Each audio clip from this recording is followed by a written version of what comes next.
ધોરણ 12 વિષય વાણિજ્ય વ્યવસ્થા અને સંચાલન પ્રકરણમાં સંચાલનનું સ્વરૂપ અને મહત્વ એટલે કે પહેલું પ્રકરણ આપણે શરૂ કરેલું છે. આ પ્રકરણમાં આજે આપણે સંચાલનની વિવિધ સપાટીઓનો અભ્યાસ કરીશું. તો સંચાલનની આમ તો 3 સપાટીઓ છે, પરંતુ જેટલી સપાટીઓ વધુ રાખવામાં આવે તેટલો ખર્ચ પણ વધે. જેટલી સપાટીઓ વધુ રાખવામાં આવે તેટલો ખર્ચ વધે અને અંકુશ, સંકલન, દેખરેખ રાખવાનું કામ પણ મુશ્કેલ બને. ખર્ચે વધે, દેખરેખ રાખવામાં મુશ્કેલી ઊભી થાય, અંકુશ અને સંકલનના પણ પ્રશ્નો ઊભા થાય. એટલા માટે સંચાલનની સપાટીઓ શક્ય તેટલી ઓછી રાખવી જોઈએ. સંચાલનની સપાટીઓ કેટલી રાખવી જોઈએ? તો શક્ય તેટલી ઓછી રાખવી જોઈએ. સામાન્ય રીતે સંચાલનની 3 સપાટીઓ હોય છે. સામાન્ય રીતે સંચાલનની 3 સપાટીઓ હોય છે. આ 3 સપાટીઓમાં ઉચ્ચ સપાટી સંચાલન, પહેલી ઉચ્ચ સપાટી સંચાલન, બીજી મધ્ય સપાટી સંચાલન અને ત્રીજી તળ સપાટી સંચાલન. એટલે 3 સપાટીઓ એ સામાન્ય રીતે જોવા મળે છે. આ સંચાલનની વિવિધ સપાટીઓને સરળતાથી સમજવા માટે આપણે એક આકૃતિનો અભ્યાસ કરીએ. સંચાલનની સપાટીની આકૃતિ આ પ્રકારે પિરામિડ આકારની હોય છે. પિરામિડ આકારની. તો આ પ્રકારની આકૃતિ જેમાં 3 ભાગ દર્શાવવામાં આવેલા છે. 3 ભાગ દર્શાવવામાં આવેલા છે. સૌથી ઉપરનો ભાગ, આકૃતિનો સૌથી ઉપરનો ભાગ એટલે ઉચ્ચ સપાટી સંચાલન. એનાથી નીચે મધ્ય સપાટી સંચાલન એટલે કે બિલકુલ વચ્ચે મધ્ય સપાટી સંચાલન, અને એનાથી નીચે એટલે કે સૌથી છેલ્લે તળ સપાટી સંચાલન. એમ એના 3 ભાગ પાડવામાં આવે છે. 3 ભાગ તમે ધ્યાનથી જોજો. 3 ભાગ પાડવામાં આવે છે. સૌથી ઉપર ઉચ્ચ સપાટી, બીજા નંબરમાં એના નીચે મધ્ય સપાટી અને એનાથી નીચે તળ સપાટી સંચાલન.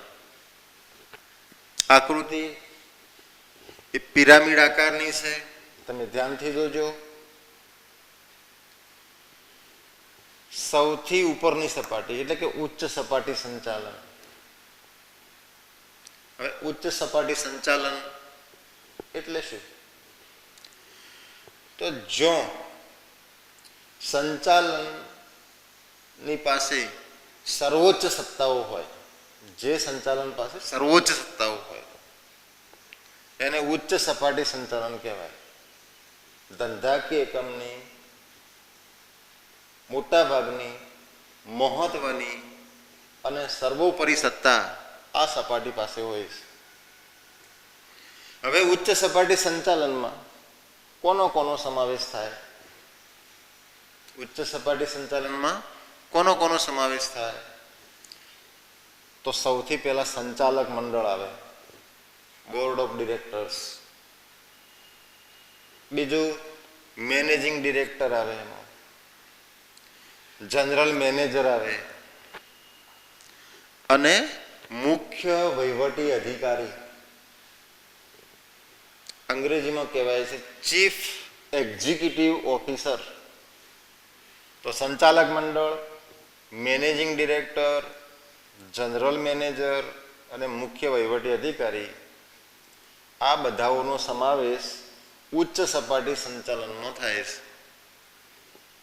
એટલે આ ખૂબ જ મહત્વની સપાટી છે. નીતિ વિષયક નિર્ણયો લેવાનો હોય છે. એટલે ખૂબ જ પ્રતિભાશાળી વ્યક્તિઓ ઉચ્ચ સપાટીમાં જોવા મળે છે. સંચાલક મંડળ, મેનેજિંગ ડિરેક્ટર, જનરલ મેનેજર અને મુખ્ય વહીવટી અધિકારી આ બધા ઉચ્ચ સપાટી સંચાલનમાં આવે. એના પછી વિભાગીય અધિકારીઓ ધંધાકીય એકમમાં અલગ અલગ વિભાગો હોય છે. ધંધાકીય એકમમાં અલગ અલગ વિભાગો હોય છે.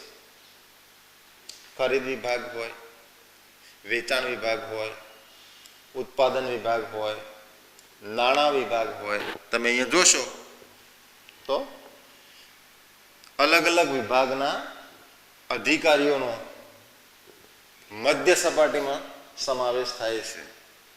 અલગ અલગ વિભાગના અધિકારીઓ જેવા કે ઉત્પાદન વિભાગના અધિકારી હોય, ખરીદ વિભાગના અધિકારી હોય, વેચાણ વિભાગના અધિકારી હોય, કર્મચારી વિભાગના અધિકારી હોય, નાણાં વિભાગ. તો આમાં દરેક વિભાગના અધિકારીઓનો સમાવેશ થાય છે. અધિકારીઓનો એટલે આને અધિકારીઓની સપાટી પણ કહેવાય છે. તમે જુઓ, અધિકારીઓનો સમાવેશ થાય છે એટલે એને અધિકારીઓની સપાટી પણ કહેવાય છે. તો બીજા નંબરની સપાટી હતી મધ્ય સપાટી સંચાલન.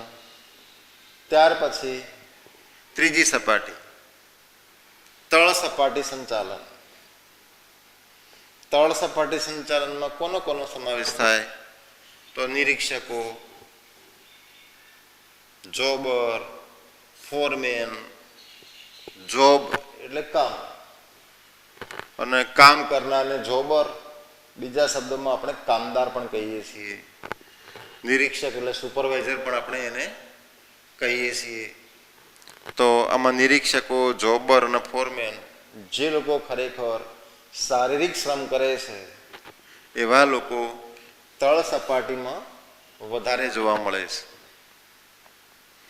હવે પ્રશ્ન થાય કે આવી આ પ્રકારની આકૃતિ જ શા માટે? આકૃતિ તો અલગ અલગ પ્રકારની ઘણી બધી દોરી શકાય. તો શા માટે અહીંયા પિરામિડ આકૃતિ રાખવામાં આવેલી છે અને કેમ આવી રીતનું જ આમ વિભાજન કરવામાં આવેલું છે? તો એનું કારણ એ છે કે અહીંયા ખાસ કરીને જગ્યા ધ્યાનમાં રાખવાની. ઉચ્ચ સપાટી સંચાલનમાં સૌથી ઓછા માણસો હોય છે, એનાથી વધારે માણસો મધ્ય સપાટીમાં હોય. અને આપણે જાણીએ છીએ કે કામદારો અને સુપરવાઇઝરોની સંખ્યા સૌથી વધારે હોય. કોઈ પણ કંપની હોય તો પણ તમે જોજો કે ઉચ્ચ સપાટી સંચાલનમાં ઓછા માણસો હશે, એનાથી વધારે મધ્ય સપાટીમાં હશે. અને સૌથી વધારે જે કામદારો કહેવાય, જે લેબર કામ કરી રહ્યા છે, એમની સંખ્યા સૌથી વધારે હશે. એટલે સૌથી વધારે જગ્યામાં દર્શાવ્યા છે. એટલે આ જે આકૃતિ છે એમાં ખાસ કરીને વિસ્તાર પ્રમાણે કેમ સૌથી ઓછા વ્યક્તિઓ, એનાથી વધારે વ્યક્તિઓ અને સૌથી વધારે માણસો તળ સપાટી સંચાલનમાં જોવા મળે છે. અને બીજી રીતે વિચારીએ તો સૌથી વધારે સત્તા, એનાથી ઓછી સત્તા અને અહીંયા સૌથી ઓછી સત્તા. તો આ સત્તાની રીતે પણ અહીંયા સૌથી વધારે, આ એનાથી ઓછી સત્તા, આ એનાથી ઓછી સત્તા. તો આ પ્રમાણેની આકૃતિ છે. તમે જો આકૃતિ બરાબર સમજો તો જે થિયરીનો પ્રશ્ન છે એ આકૃતિના આધારે સરળતાથી સમજાવી શકાય, સરળતાથી લખી શકો. પરીક્ષામાં જો બરાબર આકૃતિ સમજ્યા હોય તો સરળતાથી એના ઉપરથી એના કાર્યો પણ તમે લખી શકો છો. તો આપણે વિવિધ સપાટીઓ, એમાં શક્ય એટલી ઓછી સપાટીઓ રાખવી જોઈએ. સામાન્ય રીતે 3 સપાટીઓ રાખવામાં આવે છે. એક આકૃતિ દ્વારા આપણે આ સમજવાનો પ્રયત્ન કર્યો. પિરામિડ આકારની આકૃતિ સૌથી પહેલા કોનો સમાવેશ થાય, મધ્ય સપાટીમાં કોનો સમાવેશ થાય, તળ સપાટીમાં કોનો સમાવેશ થાય, એ આપણે બધું સમજ્યા. હવે આગળ આ દરેક સપાટીના કાર્યો વિશે સમજીએ. દરેક સપાટીનો અર્થ અને એના કાર્યો સમજીએ. તો સૌથી પહેલા આપણે સમજીએ છીએ ઉચ્ચ સપાટી સંચાલન. વિદ્યાર્થી મિત્રો, આ લાંબા પ્રશ્નમાં પૂછી શકાય, ખાસ કરીને પ્રથમ વાર્ષિક પરીક્ષા જે લેવાય છે એમાં. અને આમાંથી ટૂંકા પ્રશ્નો પણ આવી શકે, 2 ગુણના પણ આવી શકે, 3 ગુણના પણ આવી શકે. એટલે બધું તૈયાર કરશો તો તમને એમાંથી પ્રશ્નપત્રનો કોઈ પણ પ્રશ્ન છે એ સમજી શકશો અને લખી શકશો. હવે હમણાં હાલ વાત કરીએ પ્રમાણે ઉચ્ચ સપાટી સંચાલન. ઉચ્ચ સપાટી સંચાલન વિશે સમજીએ.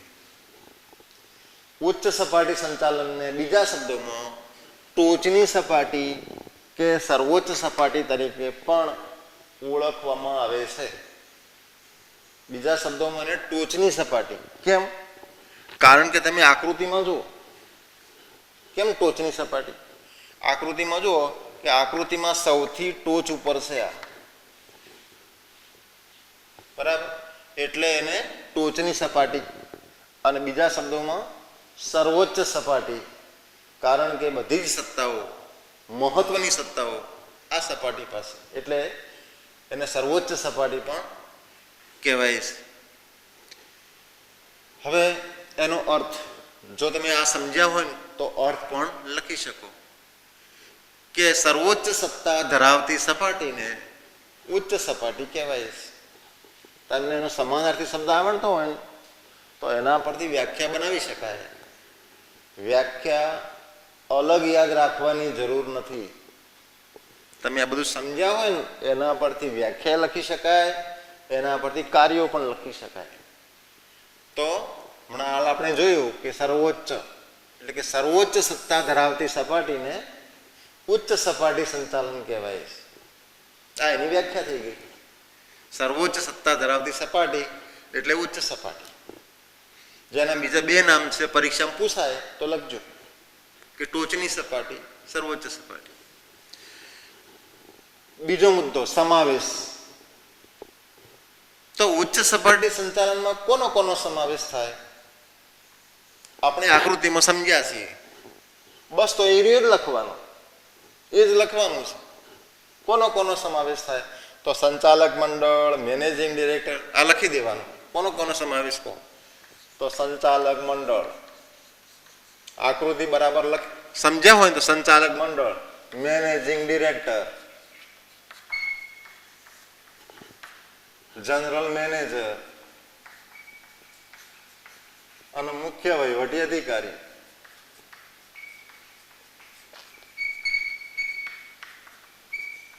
Chief executive officer.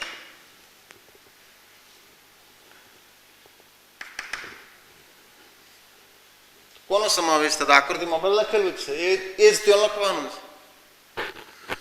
અને ત્રીજો મહત્વનો મુદ્દો કે આ સપાટીમાં નીતિ વિષયક નિર્ણયો લેવામાં આવે છે.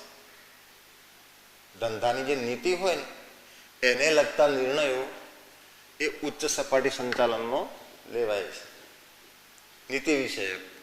પછી ગમે તે નીતિ હોય, વેચાણની નીતિ હોય કે ખરીદીની નીતિ હોય કે કોઈ પણ નીતિ, નીતિ વિષયક નિર્ણયો ઉચ્ચ સપાટી સંચાલનમાં લેવાય છે. તો વ્યાખ્યા સર્વોચ્ચ સત્તા ધરાવતી સપાટી. સમાવેશ તો આકૃતિ પ્રમાણે તમારે લખી દેવાનો. અને ઉચ્ચ સપાટી સંચાલન એટલે સ્વાભાવિક જ છે કે એમાં નિર્ણયો એમાં લેવાતા હોય છે. હવે જોઈએ એના કાર્યો. ઉચ્ચ સપાટી સંચાલનના કયા કાર્યો કરે છે તો સૌથી પહેલું મહત્વનું કાર્ય છે હેતુઓ નક્કી કરવા. 11મા ધોરણમાં આપણે ભણ્યા હતા ધંધાના ઉદ્દેશો, હેતુ. તો હેતુઓ નક્કી કરવાનું કામ ઉચ્ચ સપાટી સંચાલનનું છે. બીજું, એકમના ટ્રસ્ટી તરીકે, ધંધાકીય એકમના જે ટ્રસ્ટી છે એ ટ્રસ્ટી તરીકેનું કામ એ ઉચ્ચ સપાટી સંચાલન દ્વારા કરવામાં આવે છે. ત્રીજું મહત્વનું કામ, ઉચ્ચ અધિકારીઓની નિમણૂક કરવી. ઉચ્ચ અધિકારીઓ જે યોગ્ય લાયકાતવાળા, આવડતવાળા હોય એમની નિમણૂક કરવી અને નિમણૂક કર્યા પછી એમને સત્તા અને જવાબદારીની વહેંચણી કરવી. એમની લાયકાત અને આવડત પ્રમાણે સત્તા અને જવાબદારીની વહેંચણી કરવી. આ ત્રીજું કાર્ય છે, નિમણૂક, સત્તા અને જવાબદારીની વહેંચણી. ચોથું, અંદાજપત્રો મંજૂર કરવા. આવક અને ખર્ચના આંકડાઓ દર્શાવતું અંદાજપત્ર એ મંજૂર કરવાનું કામ ઉચ્ચ સપાટી સંચાલનનું છે. અંદાજપત્રો મંજૂર કરવા. પાંચમું કાર્ય છે ધારાકીય જોગવાઈઓનું પાલન કરવું. ધારાકીય એટલે કાયદાની જોગવાઈઓ. તો કાયદાની જે વિવિધ જોગવાઈઓ છે એનું પાલન કરવું અને વિવિધ વર્ગોના હિતોની જાળવણી કરવી. વિવિધ વર્ગો એટલે ધંધા સાથે ઘણા બધા વર્ગો સંકળાયેલા હોય છે. એમાં શેર હોલ્ડરો હોય, લેણદારો, સરકાર, તો બધાના હિતોની જાળવણી કરવી. તો કાયદાની જોગવાઈઓનું પાલન અને વિવિધ વર્ગો એટલે કે મેં હાલ કહ્યું એ પ્રમાણે શેર હોલ્ડરો, સરકાર, લેણદારો, એમના હિતોની પણ જાળવણી કરવી. વ્યૂહાત્મક નિર્ણયો લેવા. છઠ્ઠું કાર્ય, વ્યૂહાત્મક નિર્ણયો લેવા. કોઈ પણ મહત્વના નિર્ણયો લેવાના હોય તો એ ઉચ્ચ સપાટીના કાર્યક્ષેત્રમાં આવે છે. જટિલ સમસ્યાઓનો ઉકેલ. ખૂબ જ જટિલ સમસ્યાઓ હોય તો જટિલ સમસ્યાઓનો પહેલા અભ્યાસ કરવો. જટિલ સમસ્યાઓનો અભ્યાસ કરવો અને અભ્યાસ કર્યા પછી એનું નિરાકરણ લાવવું. એ કામ ઉચ્ચ સપાટી સંચાલનનું છે. તો કોઈ પણ સમસ્યા હોય એનો પહેલા અભ્યાસ કરવાનો, પછી એનો ઉકેલ લાવવો. તો સમસ્યાઓનો ઉકેલ એ ઉચ્ચ સપાટી સંચાલન લાવે છે. પછી કોઈ પણની સમસ્યા હોય, એ પછી કામદારોનો પ્રશ્ન હોય કે બીજો કોઈ પ્રશ્ન હોય કે બીજી કોઈ સમસ્યા હોય, કોઈ અણધારી સમસ્યા આવી ગઈ હોય, તો એનો ઉકેલ એ ઉચ્ચ સપાટી સંચાલન લાવે છે. યોજનાઓનું અમલીકરણ અને દેખરેખ. આ ઉચ્ચ સપાટી સંચાલન એ યોજનાઓનું ઘડતર કરે છે. યોજનાઓનું ઘડતર તો કર્યું, પણ પછી એનો અમલ થાય છે કે નહીં, એ અમલીકરણ અને દેખરેખ રાખવાનું કામ પણ ઉચ્ચ સપાટી સંચાલનનું છે. એવું નથી કે માત્ર યોજનાઓ નક્કી કરી, પણ યોજનાઓનો અમલ થાય છે કે નહીં એની દેખરેખ રાખવાનું કામ પણ ઉચ્ચ સપાટી સંચાલનનું છે. એના પછીનું કાર્ય છે નફાની વહેંચણી. નફો થાય તો એની કેટલી વહેંચણી કરવી, કેટલું ડિવિડન્ડ સ્વરૂપે વહેંચવું, નફામાંથી કેટલું ડિવિડન્ડ આપવું, કેટલું અનામત રાખવું, નફામાંથી ફરી કેટલી રકમ ધંધામાં રોકવી, જેને નફાનું પુનઃરોકાણ કહેવાય. તો આ નફાની વહેંચણી અને નફાની વહેંચણીને લગતા નિર્ણયો, કેટલું ડિવિડન્ડ આપવું, કેટલું રિઝર્વ રાખવું અને નફાની કેટલી રકમ ફરી ધંધામાં રોકવી, આ નિર્ણયો અને આ કાર્ય પણ ઉચ્ચ સપાટી સંચાલને કરવાનું હોય છે. 10મું કાર્ય છે અહેવાલોનો અભ્યાસ અને સૂચનો. આ ઉચ્ચ સપાટી સંચાલન છે ને એટલે કે આ મધ્ય સપાટી, તળ સપાટી બધા પાસેથી અહેવાલો મંગાવે. તળ સપાટી સંચાલન અહેવાલ મધ્ય સપાટીને મોકલે, મધ્ય સપાટીનો અહેવાલ ઉચ્ચ સપાટીને મોકલે. તો આ બધા જેમ કે તળ સપાટી કેટલું કામ થયું, તો એનો અહેવાલ મધ્ય સપાટીને મોકલે, મધ્ય સપાટી એનો અહેવાલ ઉચ્ચ સપાટીને મોકલે. આ જે અહેવાલો મળ્યા, આ જે અહેવાલો પ્રાપ્ત થયા, એનો અભ્યાસ કરવો અને એના સૂચનો કરવા. જેમ કે કેટલું ઉત્પાદન થયું એનો અહેવાલ તળ સપાટી મધ્ય સપાટીને આપે, એ ઉચ્ચ સપાટીને આપે. પછી ઉત્પાદન વધારે થયું ઓછું થયું, ઓછું થયું તો શા માટે થયું, એના સૂચનો કરવાનું કામ ઉચ્ચ સપાટી સંચાલનનું છે. તો જે અહેવાલો મળ્યા એ અહેવાલોનો અભ્યાસ કરવો અને એના સૂચનો કરવા. તો આપણે જોયું કે ઉચ્ચ સપાટી સંચાલન, સર્વોચ્ચ સત્તા ધરાવતી સપાટીને ઉચ્ચ સપાટી સંચાલન કહેવાય છે. કોનો કોનો સમાવેશ થાય? આકૃતિમાં હોય એ રીતે લખવાનું, અલગ યાદ રાખવાની કોઈ જરૂર નથી. અને ઉચ્ચ સપાટી એટલે એમાં નિર્ણયો આવે, એટલે ત્રીજો મુદ્દો છે નિર્ણયો. એના કાર્યો તો 10 કાર્યો છે અને આ કાર્યો છે સૌથી મહત્વના છે અને દૂરોગામી અસર કરનારા છે. એટલે આ ઉચ્ચ સપાટી સંચાલનના કાર્યો એ ખૂબ જ મહત્વના છે. હવે બીજું છે મધ્ય સપાટી સંચાલન. એટલે આકૃતિમાં આપણા જે બીજા નંબરનો ભાગ છે, એટલે કે ઉચ્ચ સપાટી અને તળ સપાટી. આ ઉચ્ચ સપાટી અને તળ સપાટી આ બંને વચ્ચેની, એટલે આ બંનેના વચ્ચેની આ બંનેને જોડતી આ જે કડી છે ને અને મધ્ય સપાટી સંચાલન કહેવાય. ઉચ્ચ સપાટી અને તળ સપાટી. ઉચ્ચ સપાટીની માહિતી મધ્ય સપાટી છે એ ઉચ્ચ સપાટી પાસેથી માહિતી મેળવે, આની પાસેથી માહિતી મેળવે, આની માહિતી આને મોકલે, આની માહિતી આને મોકલે. એટલે બંને વચ્ચે આ કડી રૂપ છે. એટલે ઉચ્ચ સપાટી અને તળ સપાટી વચ્ચે કડી રૂપ છે. ઉચ્ચ સપાટી જે હુકમો કરે, આદેશો કરે એ તળ સપાટીને પહોંચાડે, તળ સપાટીની જે ફરિયાદો છે ઉચ્ચ સપાટીને પહોંચાડે. એટલે બંને વચ્ચે એક મધ્યસ્થી કે કડીનું કામ એ મધ્ય સપાટી સંચાલન કરે છે. એટલે કડી રૂપ છે આ બંને વચ્ચે. હવે સમાવેશ તો આકૃતિમાં જુઓ કોનો કોનો સમાવેશ થાય. તો એમાં જે તે વિભાગના અધિકારીઓનો સમાવેશ થાય છે. વિભાગીય અધિકારીઓ, ઉત્પાદન, ખરીદ, વેચાણ, કર્મચારી, નાણાં, આ જ લખવાનું છે, કોઈ નવું નથી. તો શું લખવાનું તમારે? તો સમાવેશ તો વિભાગીય અધિકારીઓ. અલગ યાદ રાખવાનું, ધ્યાન રાખજો.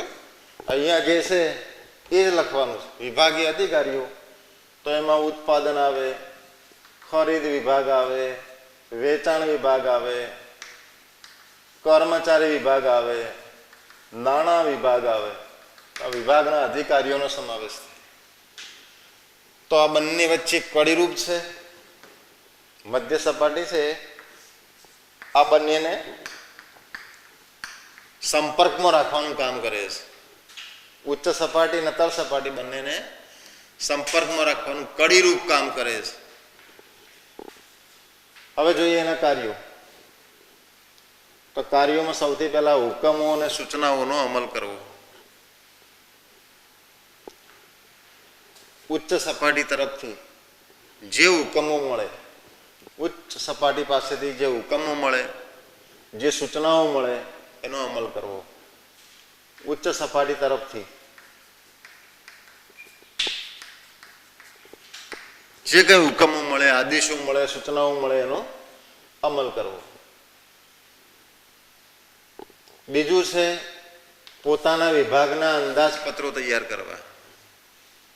જેમ કે ઉત્પાદન વિભાગ તો એનું અંદાજપત્ર અલગ બનાવશે, ખરીદ વિભાગનું અલગ અંદાજપત્ર, વેચાણ વિભાગનું અલગ અંદાજપત્ર, કર્મચારી વિભાગનું અલગ. એટલે કે દરેક વિભાગના અલગ અલગ અંદાજપત્રો તૈયાર કરવા.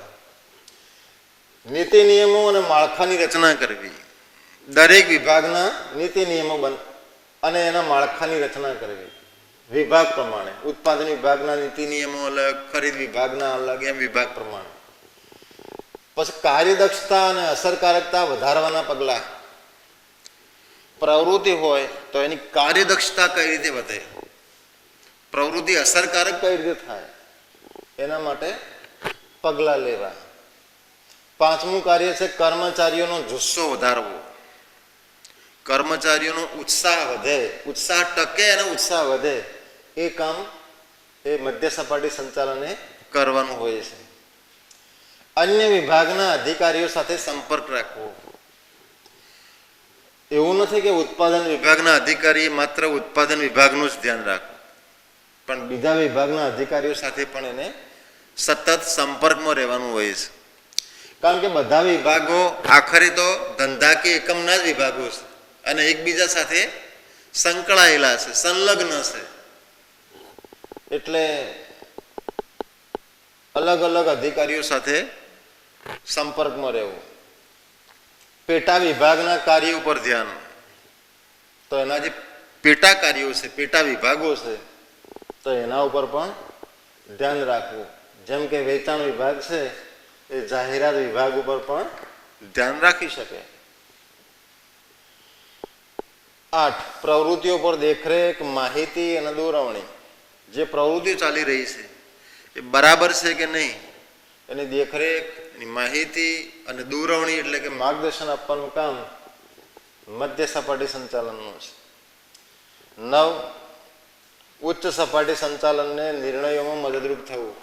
આ ઉચ્ચ સપાટી સંચાલન છે એને નિર્ણયો લેવા હોય તો મધ્ય સપાટી સંચાલન એમને મદદરૂપ થાય છે, એમને માર્ગદર્શન પણ આપે છે. એટલે આ રીતે આને જે નિર્ણયો લેવાના હોય એમાં મધ્ય સપાટી સંચાલન મદદરૂપ થાય છે. બરાબર. તો આવી રીતે આ મધ્ય સપાટી સંચાલન. બીજું નામ છે અધિકારીઓની સપાટી. પરીક્ષામાં પ્રશ્ન પૂછાય કે કોના વચ્ચે કડીરૂપ છે, તો સીધી જ વસ્તુ છે કે કડીરૂપ કોના વચ્ચે, તો બાકીની 2 સપાટીઓ વચ્ચે, ઉચ્ચ સપાટી અને તળ સપાટી, આ બંને વચ્ચે આ કડીરૂપ છે. એના કાર્યો આપણે જોયા, કોનો સમાવેશ થાય છે આકૃતિમાં આપણે લખેલું જ છે, એ જ લખવાનું છે. તો મધ્ય સપાટી સંચાલન. ત્રીજું છે તળ સપાટી સંચાલન. આકૃતિમાં જે સૌથી નીચેની સપાટી દર્શાવી એ તળ સપાટી સંચાલન કહેવાય. એના બીજા નામ છે નિમ્ન સપાટી. કેમ નિમ્ન સપાટી? કારણ કે સૌથી નીચેની સપાટી છે એટલે એને નિમ્ન સપાટી કહેવાય. નિરીક્ષકોની સપાટી. કારણ કે કામદારો ઉપર દેખરેખ રાખનારા નિરીક્ષકો આ સપાટીમાં જોવા મળે છે એટલે એને નિરીક્ષકોની સપાટી કહેવાય. કાર્યકારી સપાટી. કાર્યકારી સપાટી કેમ? કારણ કે ઉચ્ચ સપાટીએ જે નિર્ણયો લીધા તો એનો ખરેખર અમલ આ સપાટી કરે છે. ઉચ્ચ સપાટીએ તો એક નકશો બનાવ્યો કે આ કામ કરવાનું છે, લક્ષ્યાંક નક્કી કર્યું, પણ એ લક્ષ્યાંકને કાર્યાન્વિત કરવાનું કામ, એ લક્ષ્યાંકને કાર્યાન્વિત કરવાનું કામ એ તળ સપાટી સંચાલન કરે છે. એટલે એને કાર્યકારી સપાટી કહેવાય છે. જે નિર્ણયો છે ને એનો ખરેખર અમલ એ તળ સપાટી કરે છે. ઉચ્ચ સપાટી તો નિર્ણયો લઈ લીધા, હેતુઓ નક્કી કર્યા, પણ એનો અમલ તળ સપાટી સંચાલન કરે છે. મોટરસાયકલ બનાવતી કંપની હોય, નક્કી કર્યું કે વર્ષે 1 લાખ મોટરસાયકલ બનાવવી, એને તો નક્કી કર્યું, પણ ખરેખર બનાવે છે કોણ? તળ સપાટી સંચાલન. ખરેખર કાર્ય કોણ કરે છે? તળ સપાટી. એટલે એને કાર્યકારી સપાટી કહેવાય છે. કારણ કે કાર્ય અહીંયા થાય છે, એકચ્યુઅલી કાર્ય અહીંયા થાય છે એટલે એને કાર્યકારી સપાટી કહેવાય. હવે આનું કામ શું? અથવા કાર્યકારી સપાટી, નિમ્ન સપાટી, તળ સપાટી કોને કહેવાય? તો જે નિર્ણયો અને નીતિનો અમલ કરે, આમને જે નિર્ણયો લીધા એનો અમલ કરે એ સપાટીને નિમ્ન સપાટી કે તળ સપાટી કહેવાય છે. આમાંથી ગમે તે પૂછી શકાય કે તળ સપાટીને બીજા નામ કયા? તો લીધેલા નિર્ણયો અને નીતિનું અમલ કરે છે. કાર્યકારી સપાટી. કારણ કે ખરેખર કાર્ય અહીંયા થાય છે. સમાવેશ કોનો કોનો થાય? આકૃતિમાં જુઓ. નિરીક્ષકો, જોબર, જેને આપણે કામદાર કહીએ છીએ અને ફોરમેન, આ બધાનો સમાવેશ અહીંયા થાય. આ સપાટીમાં કાર્ય ઓછું હોય અને વહીવટનું કામ વધારે, સંચાલનનું કાર્ય ઓછું ને વહીવટનું કાર્ય વધારે જોવા મળે છે. એ સંચાલન હેતુઓ નક્કી કરવાના હોતા નથી પણ એનો અમલ કરવાનો હોય છે. નિર્ણયો લેવાના હોતા નથી પણ એનો અમલ કરવાનો હોય છે. સંચાલન ઓછું જોવા મળે છે અને વહીવટ વધારે જોવા મળે છે. હવે એના કાર્યો, તળ સપાટીના કાર્યો, તો એમાં કામદારોના કાર્યોનું નિરીક્ષણ કરવું, કામદારો જે કામ કરી રહ્યા છે એનું નિરીક્ષણ કરવું, એનું દેખરેખ રાખવું. શિસ્ત અને જુસ્સો વધારવાના પ્રયત્નો, કામદારો જે કામ કરી રહ્યા છે તેમની શિસ્ત વધે, એમનો જુસ્સો, એમનો ઉત્સાહ વધે, એ કામ તળ સપાટીનું છે. જુસ્સો, ઉત્સાહ વધારવો. રોજિંદા કાર્યોનું આયોજન, આ તળ સપાટીએ રોજે રોજનું આયોજન કરવાનું હોય છે. સવારે ઉઠીને કામ શરૂ કરવું, કર્મચારીનો કોઈ પ્રશ્ન હોય તો નિરાકરણ લાવવું, તો આ રીતે રોજે રોજના કાર્યોનું આયોજન કરવાનું હોય છે. કોઈ દિવસે કોઈ યંત્ર બગડ્યું તો એનું રિપેરિંગ કરાવવું, તો આવા રોજિંદા કાર્યોનું આયોજન કરવું. કર્મચારીને લગતા કાર્યો, તો કર્મચારીને કોઈ મૂંઝવણ હોય તો એનું માર્ગદર્શન આપવું. કર્મચારી કોઈ ઓછા હોય તો એક વિભાગમાંથી બીજા વિભાગમાં બદલી કરવી. તો આવા કર્મચારીને લગતા કાર્યો પણ તળ સપાટી કરે છે. સૂચના, હુકમો અને કાર્યક્રમો મેળવવા. ક્યાંથી મેળવવા?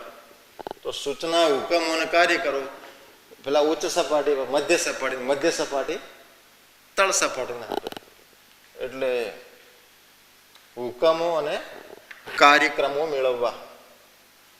મધ્ય સપાટી જે હુકમો અને કાર્યક્રમો કરે આપે એને મેળવવા, એને પ્રાપ્ત કરવા.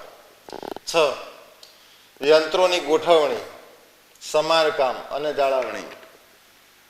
કારખાનાની અંદર યંત્રોની ગોઠવણી કરવી, એની જાળવણી કરવી. યંત્રોની ગોઠવણીને વિન્યાસ કહેવાય.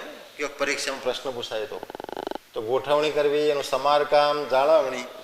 કારણ કે યંત્ર સતત ચાલતા હોય તો અમુક ટાઈમે ખોટકા બગડે તો એનું રિપેરિંગ કરાવવાનું કામ એ તળ સપાટી સંચાલનનું છે. સાધન સામગ્રી, કાચો માલ પૂરો પાડવો.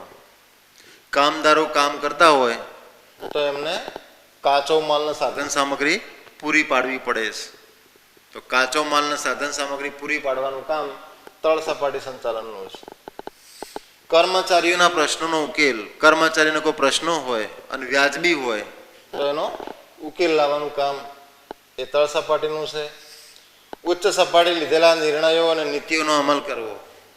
છેલ્લે જે ઉચ્ચ સપાટી નિર્ણયો લીધા એ નિર્ણયોનો અમલ કરવાનું કામ કરે છે. અને સૂચનો અને ફરિયાદો મોકલવી.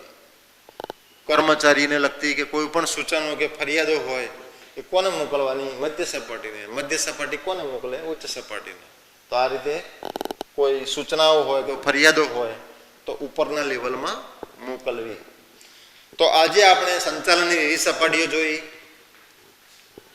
મુખ્ય 3 સપાટીઓ, ઉચ્ચ, મધ્ય, તળ. આવી પિરામિડ આકૃતિ જેમાં 3 ભાગ પાડ્યા. સૌથી પહેલા ઉચ્ચ સપાટી, એમાં સંચાલક મંડળ, મેનેજિંગ ડિરેક્ટર, જનરલ મેનેજર, મુખ્ય વહીવટી અધિકારી. મધ્ય સપાટીમાં વિભાગના અધિકારીઓ આવે, ઉત્પાદન, ખરીદ, વેચાણ, કર્મચારી, નાણાં. તળ સપાટીમાં નિરીક્ષકો આવે, જોબર આવે, ફોરમેન આવે. સૌથી ઓછી સંખ્યામાં અહીંયા હોય, એનાથી વધારે સંખ્યા, એનાથી વધારે સંખ્યા, સૌથી વધારે સંખ્યા તળ સપાટી સંચાલનમાં જોવા મળે છે. ઉચ્ચ સપાટી સંચાલન એટલે કે સર્વોચ્ચ સત્તા ધરાવતી સપાટી. કોનો સમાવેશ થાય? આકૃતિ પ્રમાણે લખવાનો અને નિર્ણયો લેવાનું કામ છે. એના કાર્યો જોઈએ આપણે. એ જ પ્રમાણે મધ્ય સપાટી એટલે બંને વચ્ચેની કડી, એને અધિકારીઓની સપાટી પણ કહેવાય. એના આપણે 9 મહત્વના કાર્યો જોયા. અને છેલ્લે 3જા નંબરની સપાટી એટલે કે તળ સપાટી સંચાલન, જેને બીજા પર્યાય નામો છે પણ યાદ રાખજો. નિમ્ન નિરીક્ષકોની કાર્યકારી સપાટી. જે નિર્ણયો લીધા એનો અમલ એ તળ સપાટી સંચાલન કરે છે. ખરેખર કાર્ય અહીંયા થાય છે એટલે એને કાર્યકારી સપાટી કહેવાય છે. કોનો સમાવેશ થાય આકૃતિમાં છે એ જ લખવાનું છે અને આ 10 એના કાર્યો તમારે યાદ રાખવાના છે. તો આજે સપાટીઓ તમને સમજાવી, ઘરે જઈ અને ફરી વાંચી અને તમે બરાબર એની તૈયારી કરજો.